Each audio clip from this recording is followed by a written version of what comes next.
The blue and gray storefronts stand empty. Parking lots, once bustling, are now silent stretches of asphalt. Inside, the aisles are barren. This is the reality in dozens of towns across America in the summer of 2025.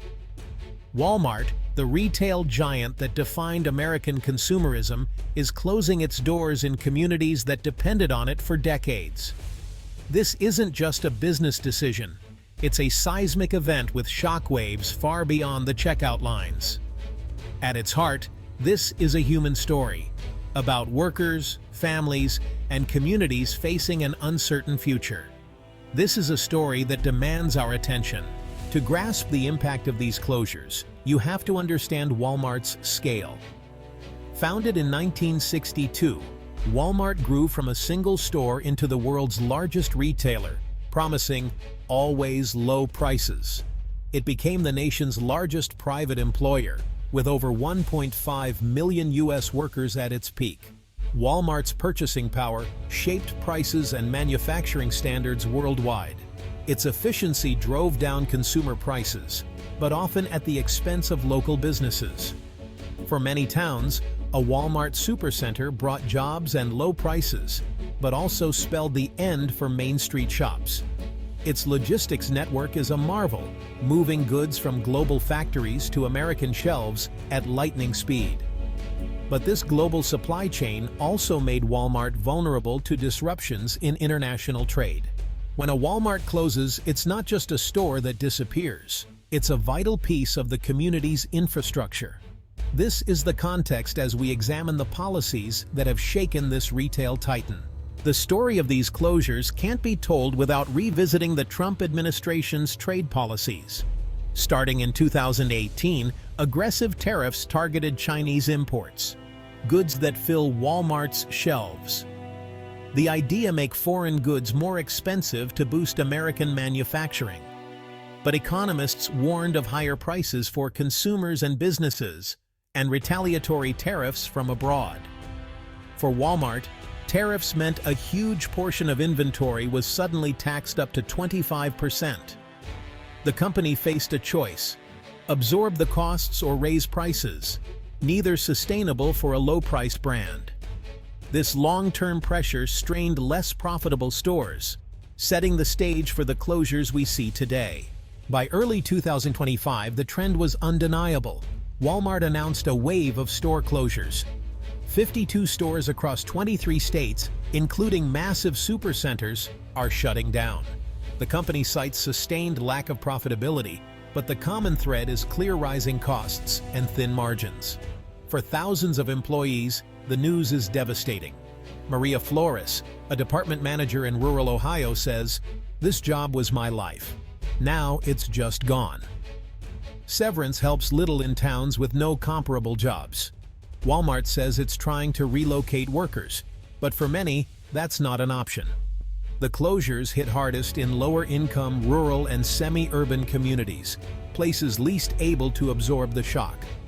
When a Walmart closes, it's not just retail jobs lost. Local businesses lose foot traffic, trucking companies lose contracts, and towns lose vital tax revenue. The domino effect is real, impacting schools, roads, and emergency services. The connection to tariffs and rising supply chain costs is hard to ignore. The economic fallout is just beginning. The numbers tell a stark story. 52 closures mean 15,000 jobs lost, over $450 million in annual wages gone from local economies. The ripple effect multiplies the damage, hitting small businesses and service providers.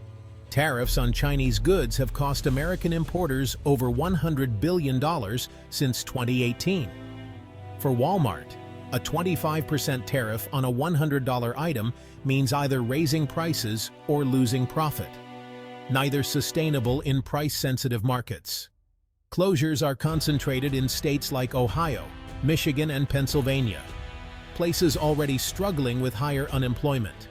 In one Ohio county, the loss of 300 jobs is catastrophic. Financial analysts warn that while Walmart's stock is stable, these closures signal a strategic weakness. Persistent inflation and legacy tariffs are making parts of Walmart's brick-and-mortar footprint unsustainable. The data confirms what communities already know. Past economic policies are having a direct, painful impact now. Beyond the numbers lies the human toll. For many towns, Walmart's arrival was transformative, bringing jobs, commerce, and a new social hub. Its departure leaves a vacuum, both economic and social. In rural Pennsylvania, the local supercenter's closure means residents now drive 40 miles for groceries and medicine. For the elderly and those without transportation, it's a genuine hardship. The loss of Walmart's tax revenue forces towns to choose between raising taxes or cutting essential services. The psychological impact is real. Walmart's presence was a sign the town mattered. Its closure feels like a vote of no confidence, deepening a sense of decline. The empty big-box store becomes a visible reminder of economic failure. Communities are left searching for hope and solutions. We spoke with experts to connect the dots between trade policy and empty storefronts.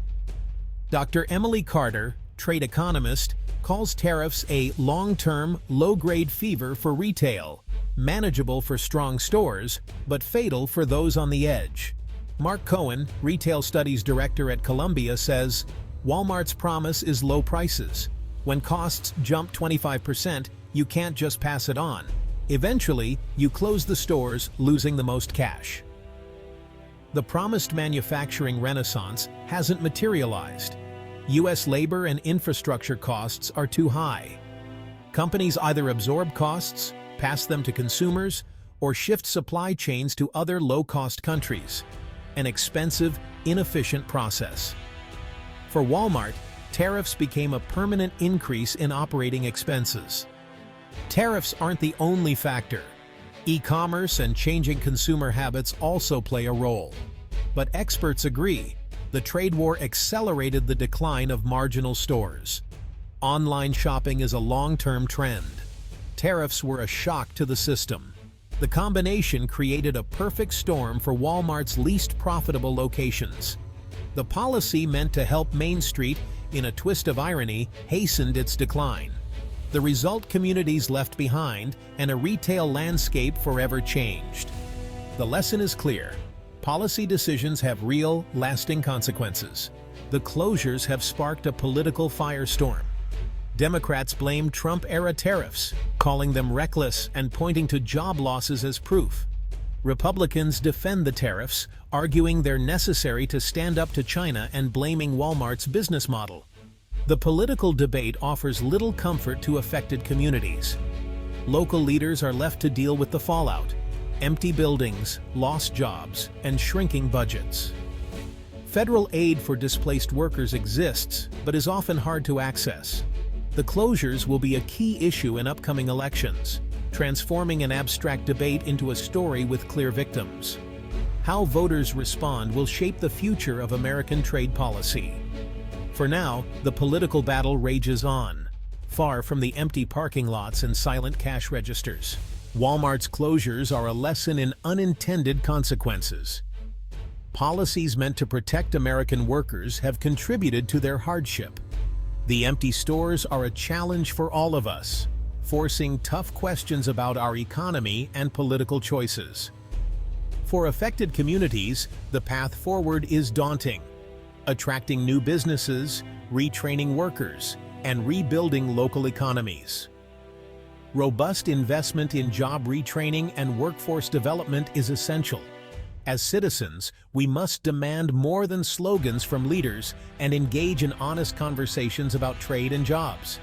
Supporting local businesses and smart economic development is more important than ever. The story isn't over.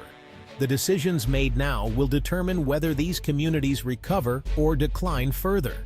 It's our responsibility to stay informed, hold leaders accountable, and demand policies that build resilience.